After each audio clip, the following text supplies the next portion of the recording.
ये फिल्म समर्पित है बहुजन समाज में जन्मे महापुरुषों, संतों व गुरुओं के उन प्रयासों को जो दलित व पिछड़े वर्गों की हजारों साल की सामाजिक गैर बराबरी व सामाजिक नाइंसाफी के खिलाफ या उन्हें दूर करने के लिए किए गए, जिनसे प्रेरित होकर कुमारी मायावती जी ने अपना संपूर्ण जीवन बहुजन समाज के उत्थान के लिए समर्पित किया है।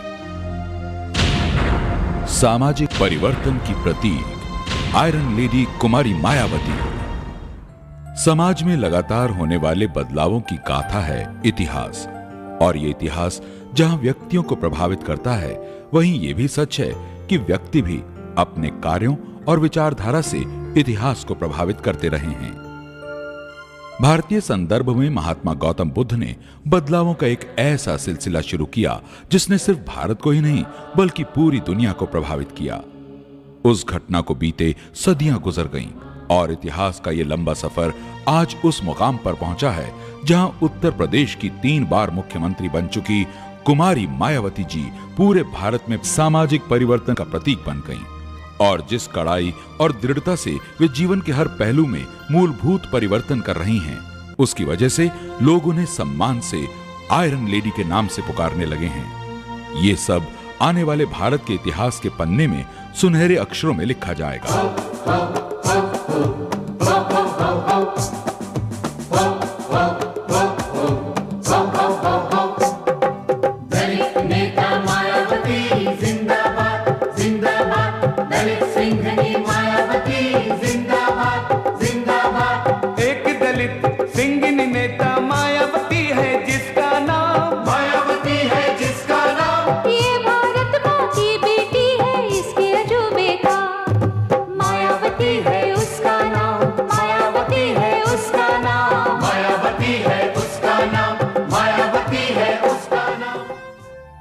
कुमारी मायावती जी का जन्म दिल्ली में 15 जनवरी 1956 को अनुसूचित जाति के एक मध्यम वर्गीय जाटव परिवार में हुआ।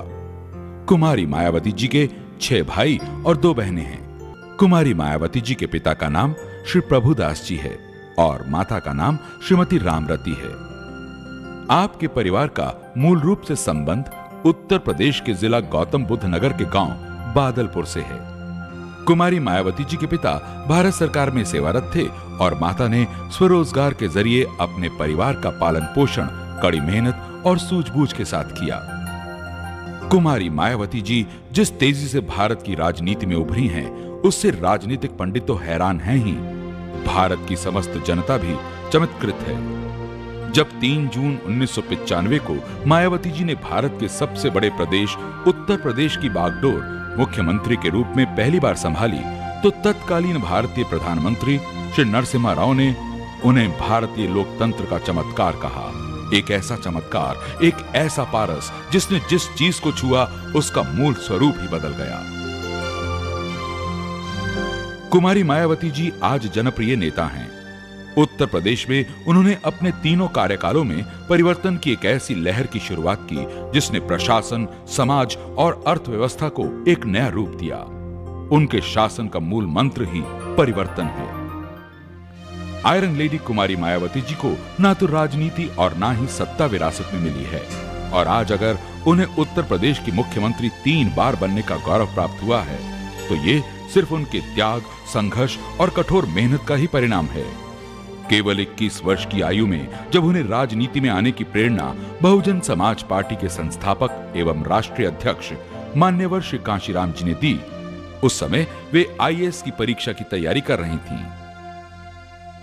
राजनीति में आने का फैसला उनके पिता को अच्छा नहीं लगा और उन्होंने कुमारी मायावती जी को समझाने बुझाने की भरसक कोशिश की। उन्होंने यहां तक कह दिया कि अगर वे राजनीति में जाती हैं तो उनके लिए घर के दरवाजे हमेशा के लिए बंद हो जाएंगे। मगर कुमारी मायावती जी अपने फैसले पर अटल रहीं और घर से अलग होकर राजनीति करने का फैसला बरकरार रखा। उनके पिता का ख्याल था कि कुछ दिनों के प्रयासों के बाद वे असफल तथा निराश होकर घर वापस आ जाएंगी, परंतु कुमारी मायावती जी ने पुरुष प्रधान और जात पात वाले समाज से लड़ते हुए सफलता का जो सफर शुरू किया, वो उन्हें आज इस मुकाम पर ले आया है कि लोग उन्हें आयरन लेडी के नाम से जानने लगे हैं। इतना ही नहीं, कुमारी मायावती जी ने आजीवन कुमारी रहने का फैसला किया ताकि वे अपना जीवन गरीबों, दलितों व मजलूमों की भलाई और सेवा में लगा सकें।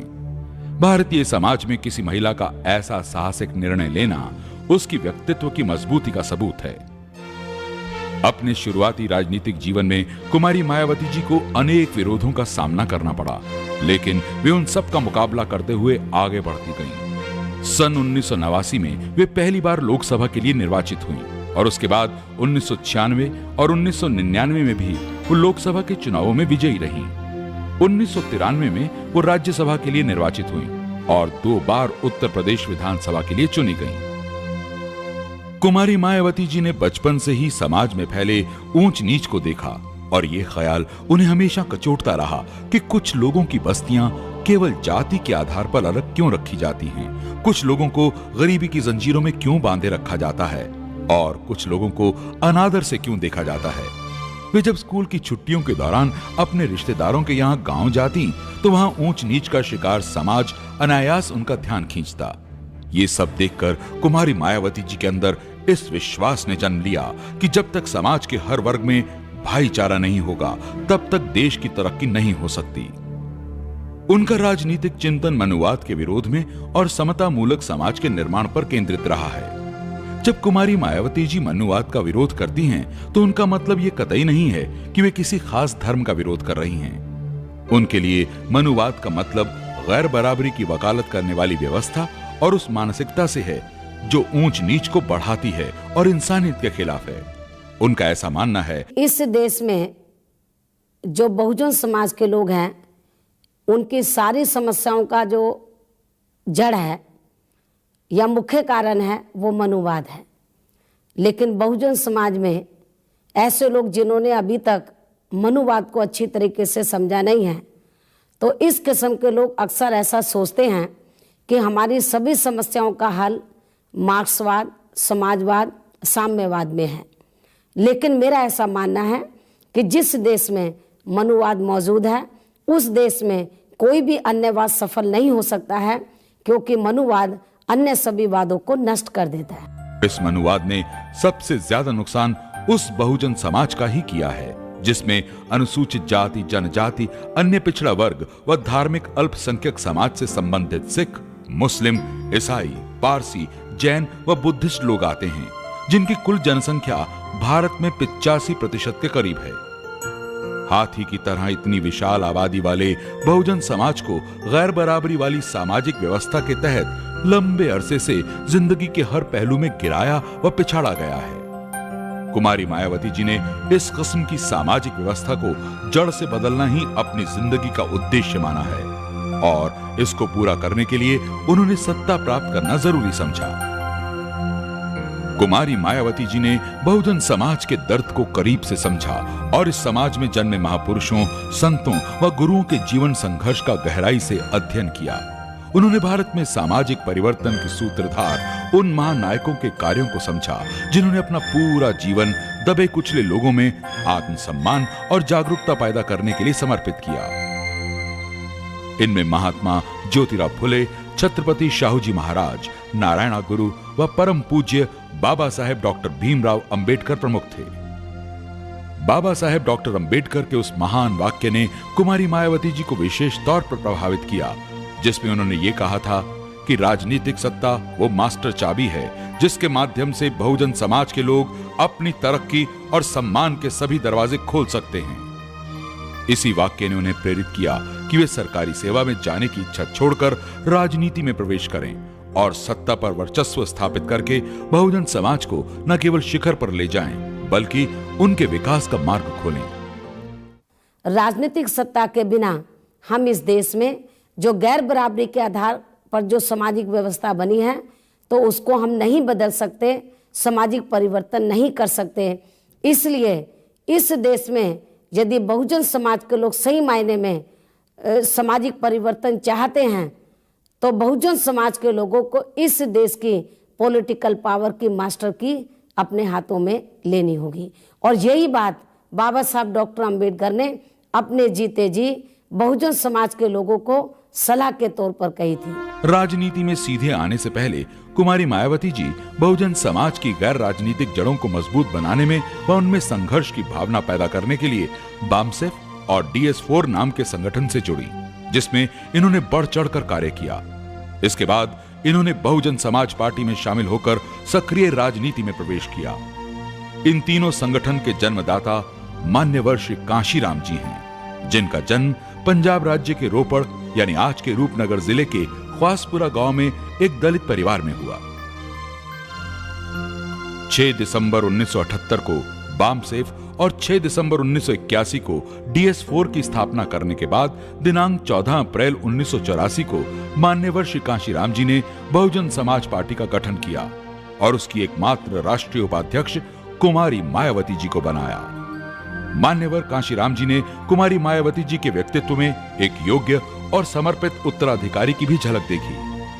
अनेक विरोधों के बावजूद वे दृढ़ता से कुमारी मायावती जी को आगे बढ़ने का मौका देते रहे और उनकी प्रेरणा व सहयोग की बदौलत कुमारी मायावती जी भारत के सबसे बड़े प्रदेश उत्तर प्रदेश की मुख्यमंत्री 3 बार बनने में सफल हुई। कुमारी मायावती जी ने राजनीतिक सत्ता को केवल एक जरिया समझा है और सत्ता रूपी मास्टर चाबी के माध्यम से वे केवल दलितों को ही नहीं बल्कि सारे समाज के हर वर्ग को तेजी से परिवर्तित कर रही हैं। सामाजिक परिवर्तन के लिए राजनीतिक सत्ता को मैं एक माध्यम मानकर चलती हूँ और मैं इस बारे में ये सोचती हूँ कि बड़े से बड़ा पद अथवा सत्ता हासिल करना मेरा मुख्य लक्ष्य नहीं है। ये तो माध्यम है उस बदलाव का तथा उस सामाजिक परिवर्तन का जो हम लाना चाहते हैं। हम ऐसा परिवर्तन चाहते हैं जिसमें दलितों को, मजलूमों को, अति पिछड़े वर्ग के लोगों को, धार्मिक अल्पसंख्यक समाज के लोगों को और महिलाओं को स्वाभिमान व सम्मान पूर्वक जीने का अवसर मिले।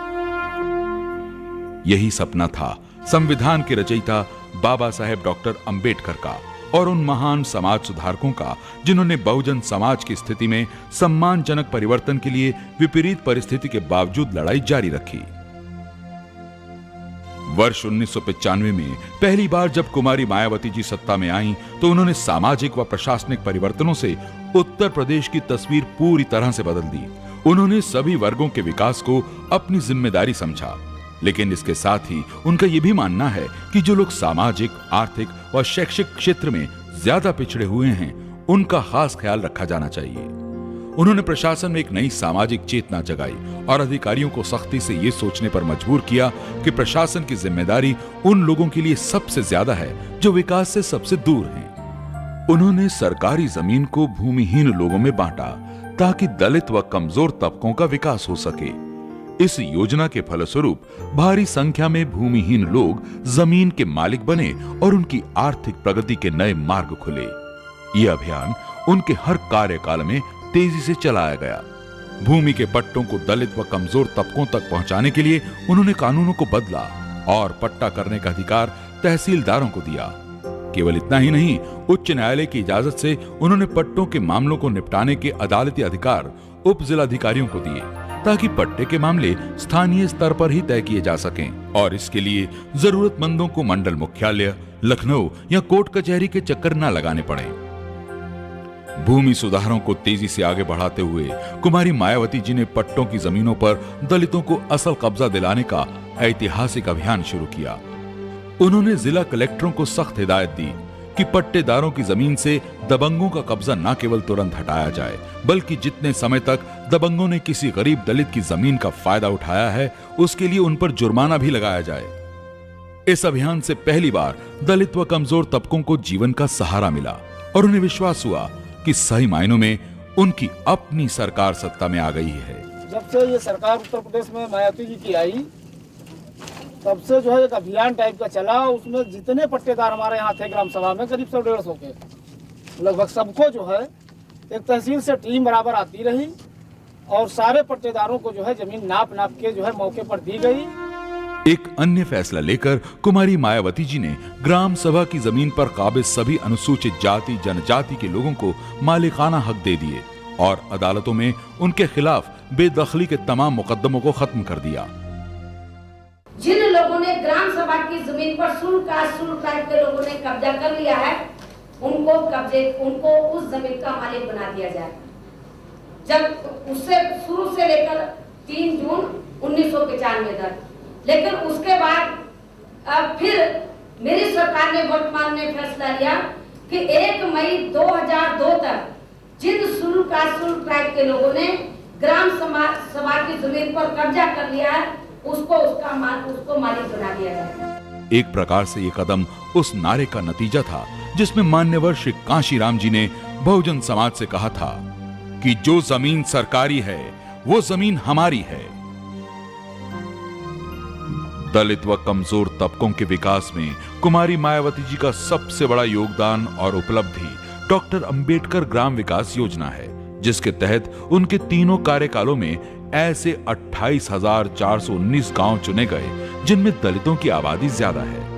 ऐसे गांवों में 11 प्रमुख विकास योजनाएं लागू की गईं, जिनके तहत अब तक लगभग 17,607 किलोमीटर पक्की सड़कों का निर्माण, 14,885 किलोमीटर नाली खड़ंजों का निर्माण, 5,22,099 स्वच्छ शौचालयों का निर्माण, 76,193 निःशुल्क बोरिंग, 98,564 स्वच्छ पेयजल हेतु नलकूप लगवाए गए एवं 6,43,272 आवासों का निर्माण, 5,549 प्राथमिक विद्यालयों का निर्माण, 2,44,034 परिवारों को स्वरोजगार, 2,97,624 वृद्धों को पेंशन तथा 1,58,616 विधवाओं को पेंशन दिया गया।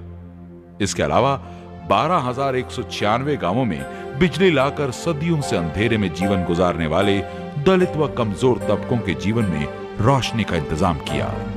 डॉक्टर अंबेडकर देहातों में अपर कास्ट के लोग भी रहते हैं।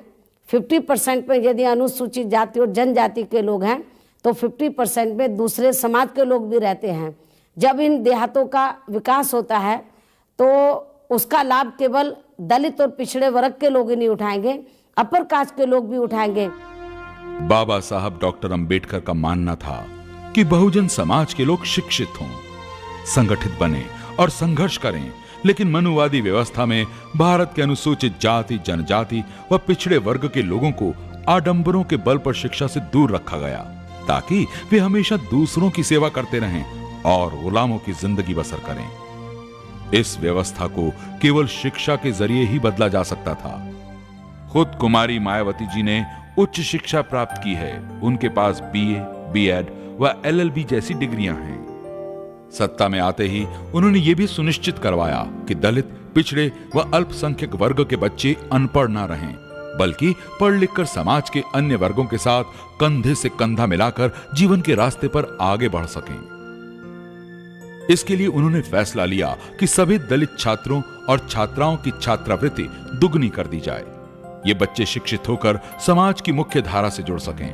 पुरानी व्यवस्था के अनुसार छात्रों को वजीफे तब मिलते थे जब इम्तिहान हो चुके होते थे, जिससे उसकी उपयोगिता कम हो जाती थी। कुमारी मायावती जी ने यह व्यवस्था बनाई कि छात्रवृत्ति सत्र के शुरू में ही वितरित कर दी जाए ताकि गरीब बच्चे किताबें खरीद सकें और स्कूल के लिए कपड़े बनवा सकें। इस प्रकार की संवेदनशीलता की उम्मीद केवल एक ऐसी महिला से ही की जा सकती है जो गरीबों का दुख दर्द जानती हो। कुमारी मायावती जी ने अपने तीनों कार्यकालों में यह सुनिश्चित किया कि स्पेशल कंपोनेंट प्लान के तहत अनुसूचित जाति, जनजाति के उत्थान के लिए राज्य के कुल बजट का 21% भाग अनिवार्य किया जाए ताकि दलितों और पिछड़ों का वास्तविक कल्याण हो सके। इसके अलावा गरीब और पिछड़े वर्ग के लोगों को सत्ता में हिस्सेदारी देने के लिए कुमारी मायावती जी ने उनके लिए IAS व PCS परीक्षा के प्रशिक्षण की व्यवस्था कराई और इसके लिए उत्तर प्रदेश की राजधानी लखनऊ में छत्रपति शाहूजी महाराज भागीदारी भवन की स्थापना की। आज ये संस्थान पिछड़ों के विकास का प्रमुख केंद्र है। कुमारी मायावती जी ने भारत का पहला पिछड़ा वर्ग विकास विभाग गठित किया और अनेक जातियों को पहली बार पिछड़े वर्ग में शामिल किया ताकि अधिक से अधिक लोगों को आगे बढ़ने का मौका मिले। उनके इन कार्यों से प्रसन्न होकर 25 जून 1998 को कोल्हापुर के महापौर ने कुमारी मायावती जी को राजश्री छत्रपति शाहूजी महाराज पुरस्कार से सम्मानित किया। महिलाओं की सामाजिक स्थिति को मजबूत बनाने हेतु कुमारी मायावती जी ने मेडिकल एवं इंजीनियरिंग कॉलेजों में 20% आरक्षण सुनिश्चित किया है। अल्पसंख्यकों का कल्याण कुमारी मायावती जी के लिए हमेशा महत्वपूर्ण रहा है। उन्होंने अपने हर कार्यकाल में अल्पसंख्यकों को जान माल और मजहब की सुरक्षा की गारंटी दी है। उनके कल्याण के लिए उन्होंने अलग से अल्पसंख्यक कल्याण विभाग का भी गठन किया और भारत में पहली बार अल्पसंख्यक छात्रों को वजीफा भी दिलाया। मार्च 2003 में कुमारी मायावती जी ने जैन समुदाय को अल्पसंख्यक वर्ग का दर्जा देते हुए उन्हें उन सभी सुविधाओं का हकदार बना दिया जो कि भारतीय संविधान में दी गई है। 1995 में जब विश्व हिंदू परिषद ने कृष्ण जन्मभूमि शाही मस्जिद पर महायज्ञ करने की कोशिश की तो कुमारी मायावती जी ने कठोर फैसला लेकर किसी भी प्रकार का समझौता करने से इनकार कर दिया। इसी प्रकार 1997 में वाराणसी में एक विवादित कार्यक्रम की इजाजत भी उन्होंने नहीं दी क्योंकि इस कार्यक्रम से सांप्रदायिक सौहार्द बिगड़ने का खतरा था। इस बात से इनकार नहीं किया जा सकता कि कुमारी मायावती जी के शासनकाल में मुस्लिम समाज के लोग पूरी तरह से सुरक्षित रहे और कुमारी मायावती जी पर उनको पूरा भरोसा रहा। जहां कुमारी मायावती जी ने दबे कुचले लोगों को न्याय देने का बीड़ा उठाया, वहीं उन्होंने समाज के अन्य वर्गों अर्थात सवर्णों को भी जिंदगी के हर पहलू में न्याय दिया। कुमारी मायावती जी ने अपने हर कार्यकाल में प्रदेश की अर्थव्यवस्था को मजबूत बनाने के लिए प्रभावी कदम उठाए हैं। उन्होंने कठोर वित्तीय अनुशासन स्थापित किया और फिजूल खर्ची पर कड़ा नियंत्रण रखा, जिसकी वजह से कई वर्षों के बाद राज्य के आय और व्यय में संतुलन स्थापित हो सका और विकास के काम तेजी से बढ़ सके। और जहां तक उद्योगों का सवाल है, तीसरी बार मुख्यमंत्री बनते ही कुमारी मायावती जी ने उद्योगों के विकास के लिए एक आकर्षक उद्योग प्रोत्साहन नीति बनाई और 2,500 करोड़ रुपए के अत्यंत भव्य गौतम बुद्ध एक्सप्रेस वे के निर्माण के लिए निजी निवेशक के साथ अनुबंध कराया। इसके अलावा उन्होंने उत्तर प्रदेश में 4 विशेष आर्थिक परिक्षेत्र भी स्थापित किए और पूरे राज्य के औद्योगिक माहौल को बदल दिया। ये योजनाएं भारत में पहली बार लागू की गईं, जो कुमारी मायावती जी की दूरदर्शिता और कल्पनाशीलता का सबूत है। एक महिला होने के नाते कुमारी मायावती जी ने समाज के हर पीड़ित वर्ग के प्रति अपनी संवेदना व्यक्त की और पोलियो तथा कुष्ठ रोगों के खिलाफ एक अत्यंत ही प्रभावी अभियान अपनी व्यक्तिगत देखरेख में आरंभ किया। उनके प्रयासों से प्रभावित होकर रोटरी इंटरनेशनल ने उन्हें अंतर्राष्ट्रीय पॉल हैरिस मेडल और फेलोशिप से भी सम्मानित किया। अपने स्नेहिल और दयालु स्वभाव कारण करोड़ों लोग उनमें बहन की छवि देखते हैं और इसीलिए उन्हें लोग प्यार से बहन जी के नाम से संबोधित करते हैं। आई माया बहना, इनका क्या है कहना, सबसे प्यारी सबसे न्यारी अपनी माया बहना है। आयरन महिला है, आयरन महिला है, आयरन महिला। उनका हर शासनकाल सामान्य जनता के लिए राहत, इंसाफ और तरक्की लेकर आता है। ये सिर्फ इस वजह से मुमकिन हो सका है क्योंकि उन्होंने प्रशासनिक मशीनरी के ऊपर ऐसा कठोर नियंत्रण स्थापित किया जो किसी अन्य मुख्यमंत्री ने प्रदेश के इतिहास में नहीं किया। जहां कुमारी मायावती जी ने अच्छा कार्य करने वाले अधिकारियों को पुरस्कार दिया, वहीं लापरवाह अधिकारियों के खिलाफ सख्त कार्रवाई भी की, निलंबन किया और मुकदमे भी दर्ज कराए। उनके इस कदम से उत्तर प्रदेश की जनता ने पहली बार यह महसूस किया कि मुख्यमंत्री का दबदबा क्या होता है और यदि मुख्यमंत्री चाहे तो पूरी की पूरी व्यवस्था पल भर में बदल सकती है। जिस लौह तत्व का परिचय कुमारी मायावती जी ने राजनीति में आकर दिया, उसके लिए वे जनता में आयरन लेडी के नाम से प्रख्यात हो गईं। उन्होंने मुख्यमंत्री की हैसियत से प्रशासन पर अपनी पकड़ को मजबूत बनाने के लिए मंडलीय समीक्षाओं की प्रक्रिया शुरू की और एक तेज आंधी की तरह पूरे प्रदेश का दौरा किया। गांव-गांव आकस्मिक तौर पर जाकर विकास कार्यक्रमों का जायजा लिया, जिससे वे जनता से न केवल सीधे तौर पर जुड़ी बल्कि विकास की सच्चाई को भी करीब से देखा। उनके सख्त और कठोर प्रशासन से प्रभावित होकर एक वरिष्ठ पत्रकार श्री मोहम्मद जमील अख्तर ने आयरन लेडी कुमारी मायावती नाम की एक किताब लिखी। इसका विमोचन माननीय श्री कांशीराम द्वारा 14 अप्रैल 1999 को किया गया।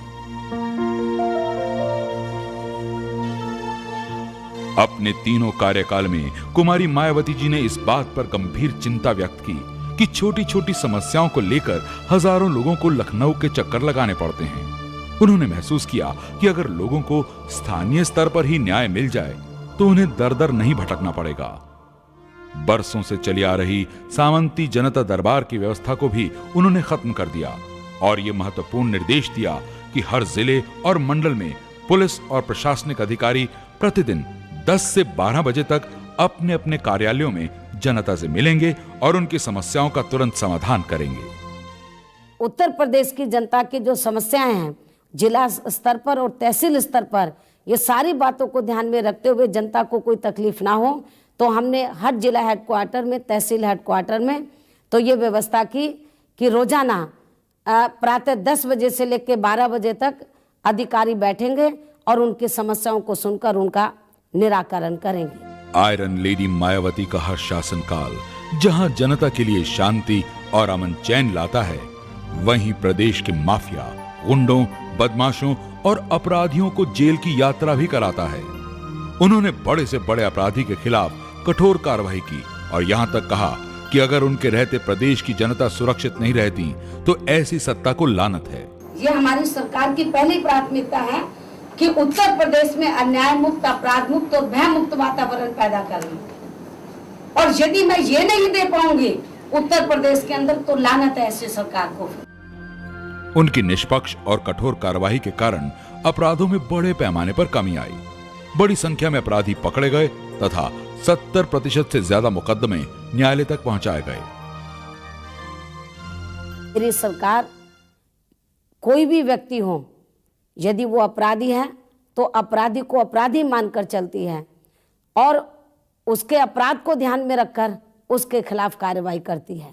और इतना ही नहीं, यदि समाज में कोई व्यक्ति गलत कार्य करता है, किसी भी समाज का हो, तो सजा मेरी जो सरकार है उस व्यक्ति को देती है जिसने गलत कार्य किया है, उसकी सजा पूरे समाज को नहीं देती है। समाज के सभी वर्गों को न्याय दिलवाने के उद्देश्य से कुमारी मायावती जी ने थाना अध्यक्षों के पदों पर अनुसूचित जाति जनजाति के लिए 20% एवं धार्मिक अल्पसंख्यकों तथा पिछड़े वर्गों के लिए क्रमशः 5 और 25% आरक्षण सुनिश्चित किया है। कुमारी मायावती जी का पूरी शिद्दत से मानना है कि सामाजिक परिवर्तन का कार्य तभी संभव है जब पूरा समाज इस कार्य में अपना सहयोग देता है। उन्होंने अपर कास्ट के हितों का भी पूरा ध्यान रखा है और इसकी वजह से बहुजन समाज के साथ धीरे धीरे अन्य जाति के लोग भी उनसे जुड़ने लगे। आज उनकी एक आवाज पर प्रदेश के कोने कोने से भारी संख्या में लोग उन्हें उत्साह व उमंग के साथ देखने और सुनने के लिए इकट्ठा होते हैं। और उनकी ये लोकप्रियता केवल उत्तर प्रदेश तक ही नहीं बल्कि भारत के हर क्षेत्र में फैल चुकी है। उनका कहना है कि अगर दबे कुचले लोगों के खिलाफ कहीं भी अत्याचार होगा तो वे उसका डटकर मुकाबला करेंगी। जब सितंबर 2002 में हरियाणा प्रदेश में कुछ दलितों को गौ हत्या के झूठे आरोप पर जिंदा जला दिया गया तो वे एक शेरनी की तरह घटनास्थल पर पहुंची और हरियाणा सरकार को चुनौती दी कि वो अपराधियों और दोषी पुलिस कर्मियों के खिलाफ तुरंत कार्रवाई करें, वरना इसके खामियाजी के लिए तैयार रहें। कुमारी मायावती जी ने अनेक देशों की यात्रा भी की है और विदेशों में अपने विचारों को असरदार तरीके से पेश भी किया। वर्ष 1995 में बौद्ध पर्यटन को बढ़ाने और प्रदेश में सांस्कृतिक संबंधों को मजबूत बनाने के लिए उन्होंने कोरिया, थाईलैंड तथा जापान की यात्रा की। वर्ष 2000 में वे महिला सांसदों के एक प्रतिनिधि मंडल में इंटर पार्लियामेंट्री यूनियन की ओर से आयोजित सम्मेलन में भाग लेने न्यूयॉर्क गईं, जहां उन्होंने स्त्री और पुरुष की साझेदारी में लोकतंत्र विषय पर भारत का नेतृत्व करते हुए ओजस्वी और प्रभावशाली भाषण दिया। वर्ष 2003 में कुमारी मायावती जी ने इंग्लैंड, अमेरिका, कनाडा, स्विट्जरलैंड तथा फ्रांस की यात्रा करके उत्तर प्रदेश में निवेश के लिए अप्रवासी भारतीयों और साथ ही उन देशों के प्रमुख उद्यमियों व निवेशकों को भी उत्तर प्रदेश की महत्वाकांक्षी योजनाओं में सहभागिता का निमंत्रण दिया। कुमारी मायावती जी ने इतिहास का गहन अध्ययन किया है और यह महसूस किया कि इतिहास हमेशा सामाजिक परिवर्तन के महानायकों को नजरअंदाज करता रहा है। उन्होंने यह भी पाया कि बहुजन समाज में जन्मे महापुरुषों को सुनियोजित तरीके से केवल जातीय अथवा वर्ग विशेष का प्रतिनिधि बनाकर प्रस्तुत किया गया, जिससे इनके व्यक्तित्व की महानता समाज में कम महसूस हो और वे केवल जातीय नेता के रूप में जाने जा सकें। इसके लिए कुमारी मायावती जी ने इन महापुरुषों के असली संदेशों को जन जन तक पहुंचाने का बीड़ा उठाया, ताकि लोग उनके व्यक्तित्व और उनके सामाजिक योगदान से परिचित हो सकें। अपने पहले कार्यकाल में ही कुमारी मायावती जी ने बहुजन समाज में जन्मे महात्मा ज्योतिबा फुले, छत्रपति शिवाजी महाराज, नारायण गुरु, बाबा साहेब डॉक्टर अंबेडकर, महात्मा गौतम बुद्ध, संत रविदास व संत कबीर आदि अनेकों महापुरुषों को आदर सम्मान दिया। उन्होंने इन महापुरुषों के नाम पर कई शिक्षण संस्थाओं अर्थात यूनिवर्सिटीज व कॉलेजों का नामकरण किया। नए जिले बनाकर उन्हें सामाजिक परिवर्तन के महानायकों का नाम दिया और पूरे प्रदेश में इनकी भव्य प्रतिमाएं स्थापित की, स्मारकों का निर्माण कराया तथा पुरस्कारों को देने की व्यवस्था भी की। इस श्रृंखला में दो सबसे बड़े योगदान प्रदेश की राजधानी लखनऊ में स्थापित परिवर्तन चौक और बाबा साहेब डॉक्टर भीमराव अंबेडकर स्मारक हैं, जहां परिवर्तन चौक सामाजिक परिवर्तन की शाश्वत परंपरा की याद दिलाता है, वहीं डॉक्टर अंबेडकर स्मारक दलित व कमजोर तबकों के हकों के लिए संघर्ष करने वाले बाबा साहेब डॉक्टर अंबेडकर की स्मृति के प्रति उनकी विनम्र श्रद्धांजलि है। ये दोनों स्मारक आज पूरे भारत में दलितों, पिछड़ों, वंचितों व अल्पसंख्यकों के लिए तीर्थ बन चुके हैं और उनकी भावनाओं का केंद्र बन गए हैं। बाबा साहेब डॉक्टर अंबेडकर स्मारक जैसा भव्य निर्माण पूरे भारत में कहीं और देखने को नहीं मिलता। इस स्मारक का निर्माण लगभग 100 करोड़ रुपए की लागत से कराया गया है, जो कि 44 एकड़ में फैला हुआ है। इस स्मारक में डॉक्टर अंबेडकर के जीवन के विभिन्न आयामों को दर्शाते हुए 8 भव्य चित्र एक आर्ट गैलरी में प्रदर्शित हैं। स्मारक के गर्भगृह में डॉक्टर अंबेडकर की बैठी मुद्रा में एक विशाल प्रतिमा स्थापित है, जो उनके व्यक्तित्व की महानता एवं भव्यता को दर्शाती है। सबसे बड़ी बात तो यह है कि यह स्मारक कुमारी मायावती जी ने पूरी तरह से दिलचस्पी लेकर पूरा करवाया और जिसका लोकार्पण खुद उन्होंने अपने जन्मदिन के मौके पर 15 जनवरी 2003 को किया। उन्होंने आगरा यूनिवर्सिटी का नाम डॉक्टर अंबेडकर विश्वविद्यालय के रूप में रखा। इसी प्रकार कानपुर विश्वविद्यालय का नाम छत्रपति शिवाजी महाराज के नाम पर रखा गया। बरेली विश्वविद्यालय का नाम पिछड़े वर्ग से ताल्लुक रखने वाले सामाजिक परिवर्तन के पितामह महात्मा ज्योतिबा फुले के नाम पर रखा गया। उत्तर प्रदेश की राजधानी लखनऊ में विश्व प्रसिद्ध किंग जॉर्ज मेडिकल कॉलेज को मेडिकल यूनिवर्सिटी का रूप दिया और उसका नाम भी छत्रपति शिवाजी के नाम पर रखा। इतना ही नहीं, कुमारी मायावती जी ने उत्तर प्रदेश के भौगोलिक मानचित्र को भी परिवर्तित कर दिया और दलित महापुरुषों के नाम पर अनेक जनपदों की स्थापना की। मिसाल के तौर पर मुरादाबाद जिले से कुछ भाग को निकालकर महात्मा ज्योतिबा फुले के नाम पर नया जिला बनाया गया। फैजाबाद जिले से अंबेडकर नगर का गठन किया गया व सुल्तानपुर जिले के अमेठी क्षेत्र को छत्रपति शिवाजी महाराज नगर के रूप में जिला बनाने का साहसिक फैसला किया। बस्ती जनपद में से कबीरदास नगर गठित किया गया और भदोही जिले का नामकरण संत रविदास नगर के रूप में किया गया। उत्तर प्रदेश का वो हिस्सा जो अब उत्तरांचल में चला गया है, उसमें रुद्रप्रयाग, बागेश्वर, चंपावत के अलावा नैनीताल जिले में से पिछड़े वर्ग से ताल्लुक रखने वाले महान क्रांतिकारी शहीद उधम सिंह के नाम पर नया जिला बनाया।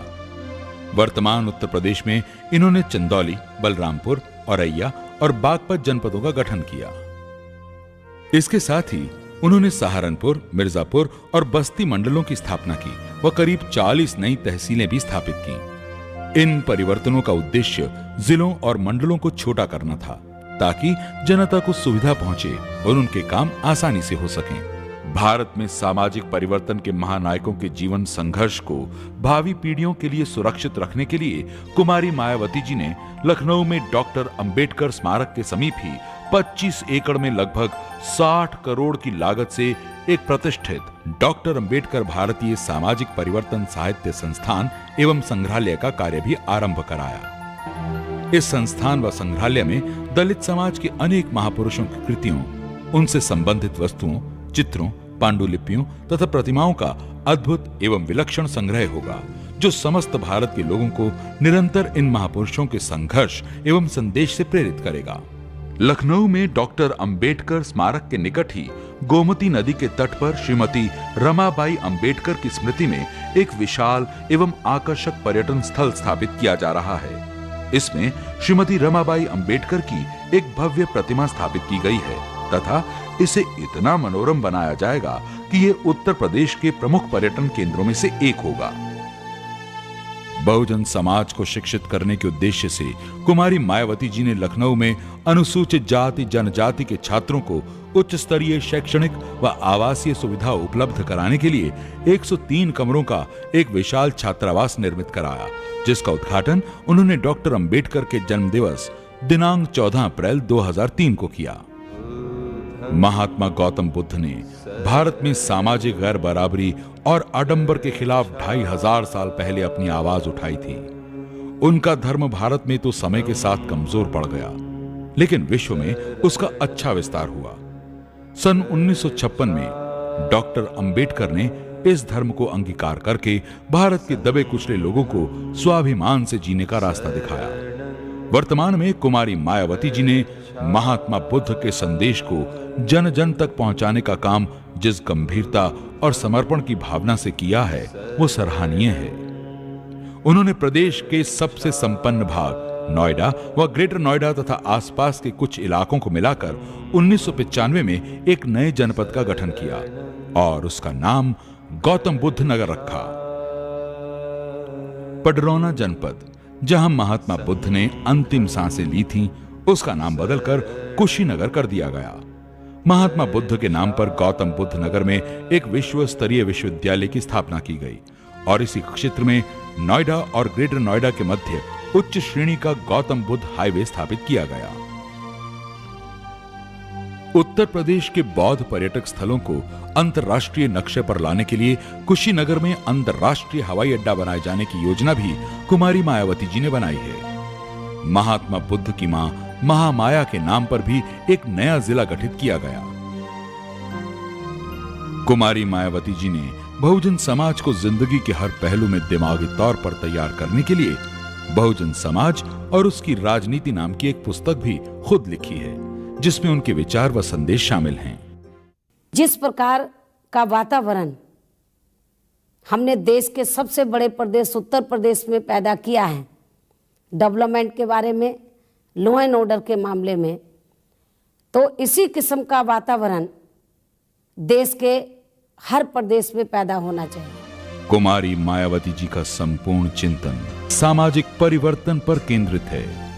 वो हर उस चीज को परिवर्तित करना चाहती हैं जो गैर बराबरी, अन्याय या उत्पीड़न का शिकार है। कुमारी मायावती जी ने समाज परिवर्तन का यह संपूर्ण महायज्ञ मान्यवर श्री कांशीराम जी के निरंतर सहयोग और मार्गदर्शन में चलाया हुआ है। उन्होंने श्री कांशीराम जी से न सिर्फ प्रेरणा प्राप्त की है, बल्कि कदम कदम पर उनका आशीर्वाद भी उन्हें मिला। मान्यवर श्री कांशीराम जी को उनमें सामाजिक परिवर्तन के मिशन की सच्ची लगन दिखी और इसी को ध्यान में रखकर उन्होंने 15 दिसंबर 2001 को लखनऊ की एक विशाल महारैली में कुमारी मायावती जी को अपना राजनीतिक उत्तराधिकारी भी घोषित किया। कुमारी मायावती जी की विजय यात्रा जारी है। उनके लिए विजय का अर्थ किसी पद को पाना नहीं, बल्कि उस मिशन को पूरा करना है जिसको उन्होंने अपने जीवन का उद्देश्य समझा है। दिनांक 15 जनवरी 2003 को कुमारी मायावती जी ने अपने खुद के जन्मदिन के मौके पर बोलते हुए ये कहा था, जो मैंने अपनी जिंदगी का लक्ष्य रखा है कि मैं इस देश में जो करोड़ों दबे कुचले लोग हैं उनके हितों के लिए मैं संघर्ष करती रहूंगी और ये मैंने अपनी जिंदगी में फैसला लिया है। और मैं आपको विश्वास दिलाना चाहती हूँ, मेरी जिंदगी का एक एक पल जब तक मैं जिंदा रहूंगी बहुजन समाज के हित में लगेगा। अपने इसी उद्देश्य को पूरा करने के लिए वे पूरी तेजस्विता और ओज के साथ समाज के हर हिस्से में परिवर्तन के बीज बो रही हैं और उन सपनों को साकार कर रही हैं जो महात्मा बुद्ध, संत कबीरदास, संत रविदास, महात्मा ज्योतिबा फुले, छत्रपति शाहू जी महाराज, नारायण गुरु और बाबा साहेब डॉक्टर अंबेडकर ने देखा था। भारत की जनता के लिए आज सामाजिक परिवर्तन की शाश्वत परंपरा की सबसे महत्वपूर्ण और मजबूत प्रतीक हैं, जिसे देश में अब आयरन लेडी बहन कुमारी मायावती जी के नाम से जाना जाता है। सबके साथी मायावती जिंदाबाद जिंदाबाद मायावती।